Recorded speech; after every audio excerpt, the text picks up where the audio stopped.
Salve, salve, filhotinho! Hoje vamos trabalhar a formação e a decadência da União Soviética. Mas antes, filhote, não se esquece de se inscrever no nosso canal, dar o like e compartilha, filhotinho. Vamos lá! Então, a partir da Revolução Russa de 1917, nós temos o nascimento da União Soviética em 1922.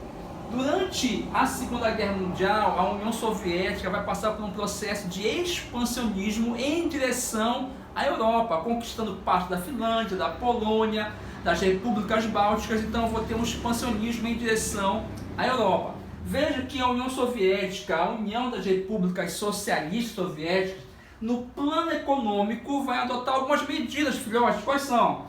Aboliu a propriedade privada, isso é importante, estatização, sobretudo das indústrias, e a planificação da economia, ou seja, o Estado planejando a produção através dos famosos planos quinquenais, tá certo, filhote? Isso é um ponto importante. No plano político é introduzido o monopartidarismo, a centralização do poder no Partido Comunista, e isso vai caracterizar a falta de liberdade. Também não te esquece, filhote, que a União Soviética era formada por 15 países membros ou 15 repúblicas que formavam apenas um único país. Portanto, nós temos a Armênia, Azerbaijão, Belarus, Geórgia, Cazaquistão, Quirguistão, Tajiquistão, Turcomenistão, Uzbequistão, a Ucrânia, a Estônia, a Letônia, Lituânia, Moldávia e a Rússia. Cuidado, filhote! Não te esquece, não confunde Rússia com União Soviética, tá certo? A Rússia fazia parte da União Soviética e era o principal país dentro do contexto da União Soviética. Então, cuidado, não confunde, tá certo, filhote?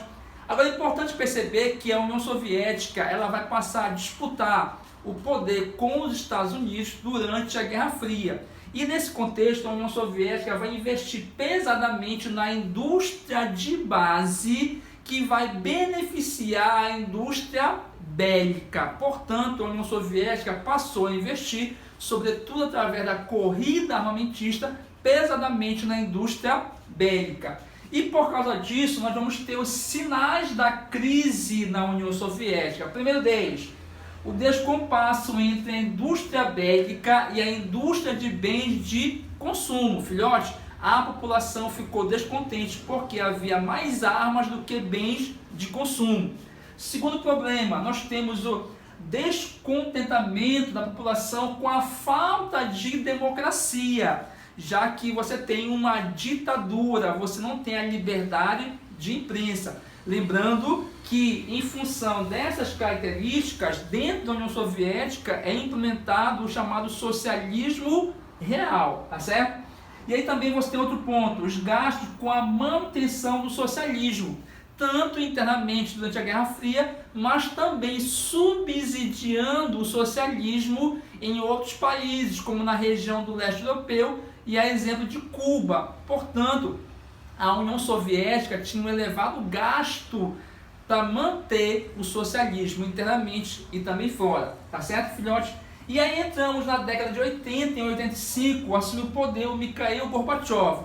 O Gorbachev, secretário-geral do Partido Comunista, percebe então que a União Soviética tem dois grandes problemas, que é justamente a falta de bens de consumo e a falta de democracia. Para resolver esses problemas, eles vão fazer justamente as reformas. Filhote, anota aí. Essas reformas são importantíssimas, que nós temos a perestroika e a glasnost.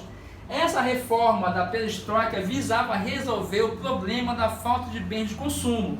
A perestroika significa a reestruturação econômica, onde eu vou ter uma abertura da economia para as empresas estrangeiras, a transição do socialismo para o capitalismo e a entrada dessas multinacionais iriam resolver a falta de bens de consumo. A segunda reforma é justamente a glasnost, que significa transparência política, visava justamente acabar com a falta de democracia, com a implantação do pluripartidarismo, a liberdade de expressão, a liberdade de imprensa e com isso eu ter a democracia. É importante perceber, filhote, que a partir da Glasnost, as 15 repúblicas passam a ter democracia, passam a ter liberdade e começam então a pedir e a declarar a sua independência, levando, portanto, à fragmentação da União Soviética em 1991. Então é importantíssimo, a partir de 91 eu não tenho mais União Soviética, eu vou ter que chamar de ex-União Soviética. Então as duas medidas que viriam resolver ou apenas fazer reformas no modelo econômico da União Soviética acabou levando à fragmentação territorial da União Soviética. Tá certo, filhote? Até a próxima. Um grande abraço.